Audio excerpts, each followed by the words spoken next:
Screening at Monsterfest next month is an Australian film called Mutt, and it's my great pleasure to be speaking to the writer-director of Mutt, Sam Galloway. Sam, welcome to Movie Metropolis. Thanks very much for having me. Now, I noticed this film was shot in 2018. What was the inspiration behind it? I noticed that year that there were a lot of noir films that were using women sort of as plot mechanics, and a friend who I'd done stand-up comedy had lost her life to a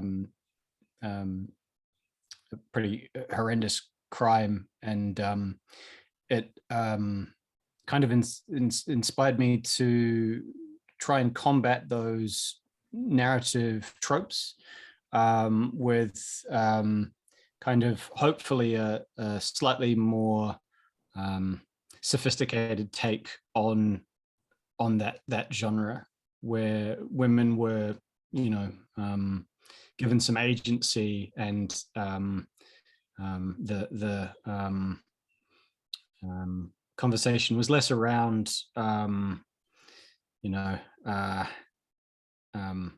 their physical attributes and more around the specifics of their strengths in an integral way.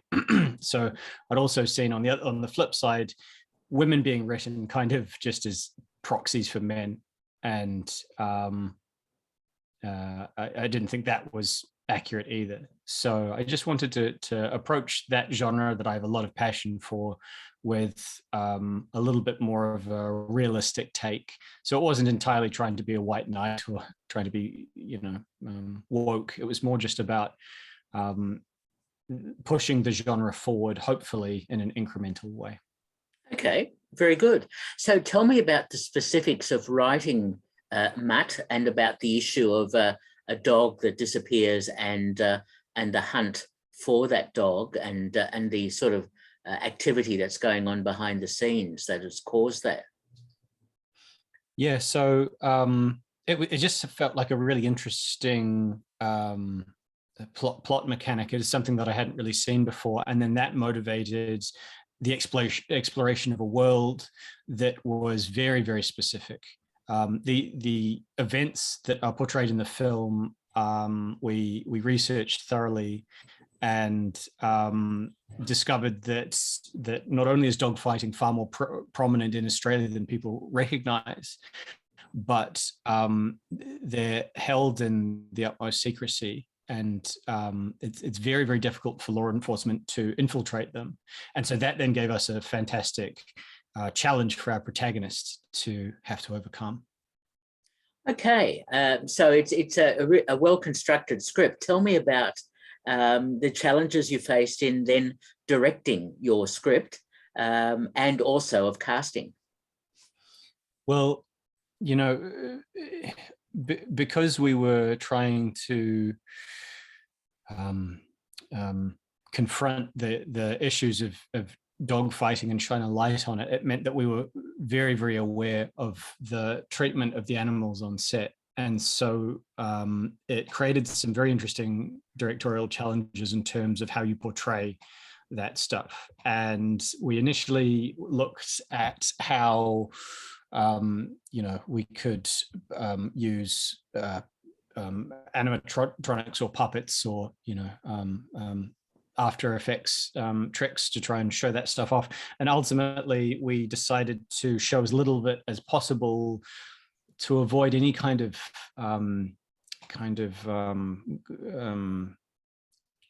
glamorizing of it, even in an edgy kind of way, because it sort of seems like the more it could fall into the grotesque, and not seeing it almost made it more horrific. And so a lot of it is suggested at, and the small glimpses that you do get of it then become far more potent. So we basically just avoided putting ourselves in that situation as much as possible.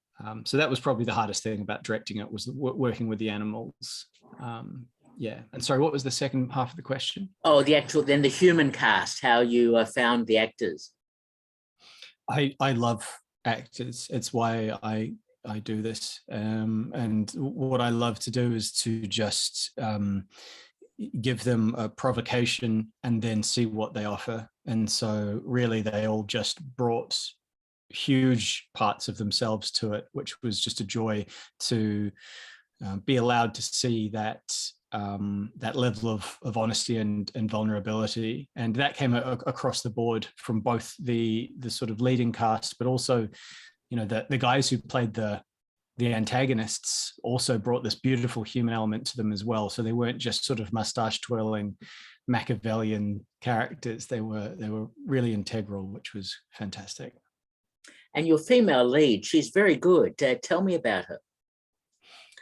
Mia is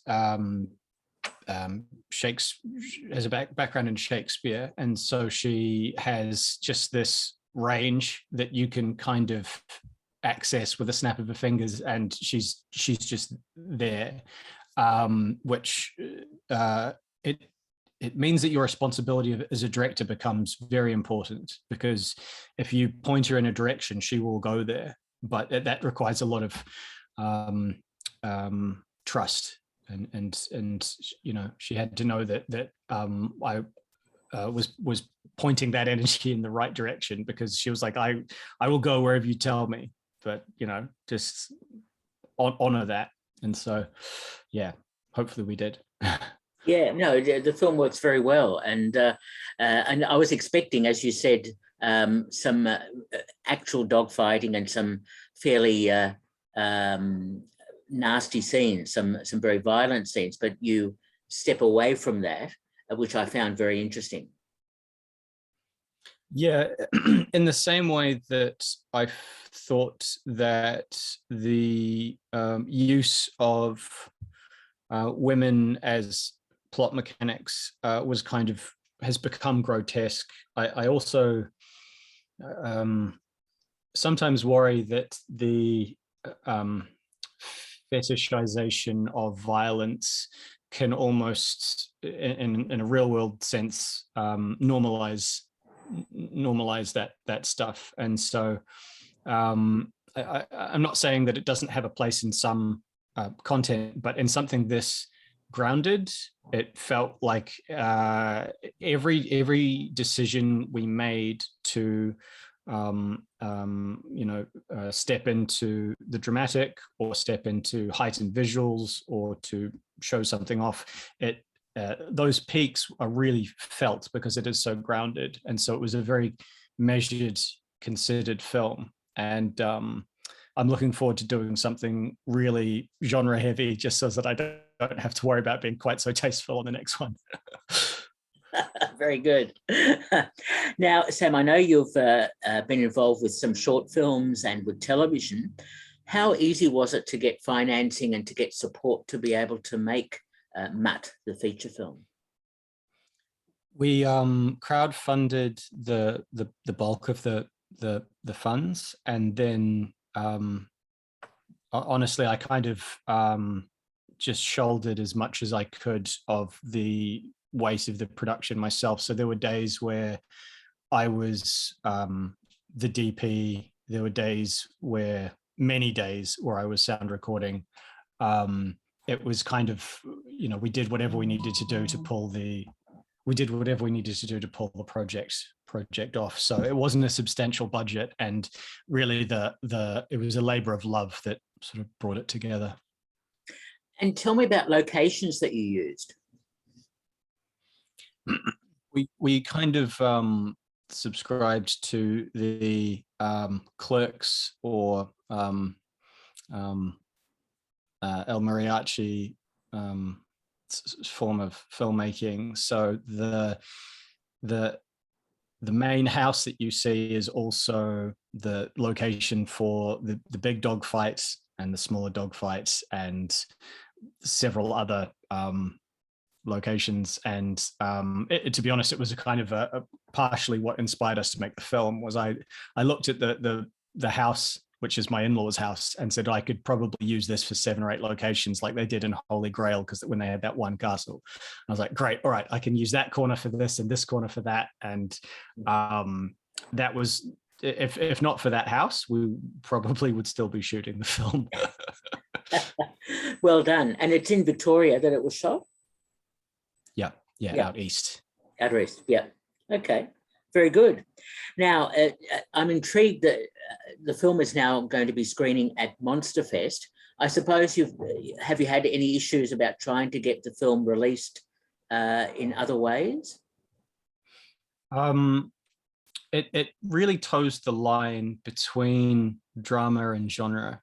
And it was a project that, because of my personal connection to the themes and not the message, but the exploration that the film is making, it just meant that I was going to make it regardless of a wide release. And if that aligned to festivals, great. But it really was made from absolute passion. And so now that we've started to push it out, we're finding that audiences are connecting with it really strongly, and we're hoping that that's going to help to get it to come out wider.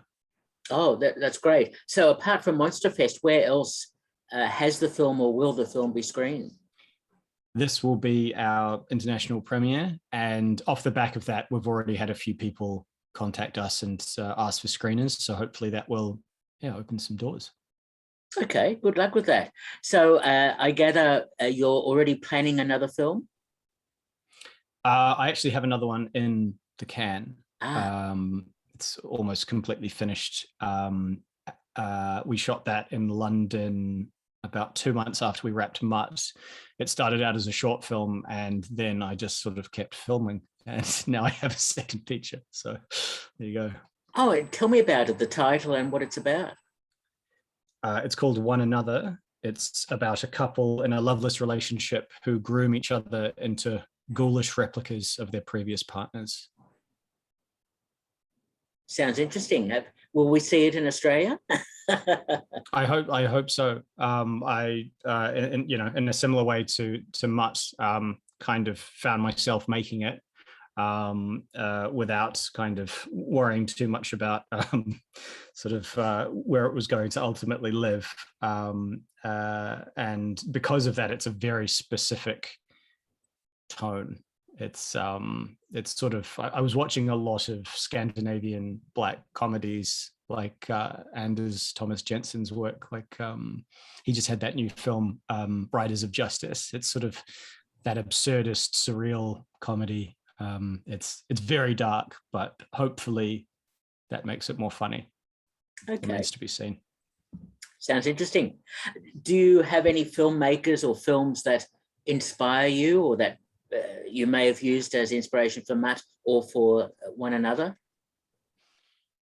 I think unconsciously I've found myself very attracted to the work of Paul Thomas Anderson, and the toxic masculinity characters at the center of his stories, and the analysis of those people.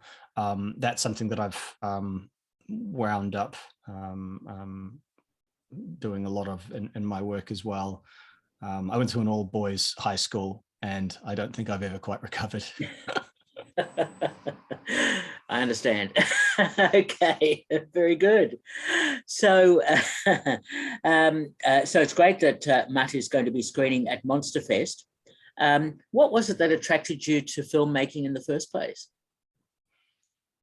I grew up in New Zealand when Lord of the Rings was coming out, and being 13 and seeing that at the cinemas, and we never really had something of that scale back home. It really put us on the map, and I'd always loved film, and initially I wanted to be an actor because I didn't see anything else as even being possible. And then when that came out, it was like anything's possible. And I think probably a week after I saw Fellowship of the Ring, I started filming on Mum and Dad's VHS camera, and kind of never stopped. I became, in the interim, I became a musician and a chef, and I've done all sorts of things, but filmmaking was always there. And about 10 years ago, I just decided this is it for me, and it's basically all I've done since. Oh, very good. I hope it all works out for you. Me too. And Sam, just last question I love asking all filmmakers. Have you seen anything else of late, a film on streaming, TV, whatever, that has impressed you? This isn't going to be any great revelation, but I saw Another Round recently, and I thought it was just about a perfect movie. It's just, I think that movie's flawless in almost every way. Yes, Thomas Vinterberg is a really good filmmaker. Yeah. Okay. Well, look, Sam, congratulations on Mutt, screening next month at Monsterfest. And Sam Galloway, thanks so much for talking with me. Thank you. Cheers, Peter.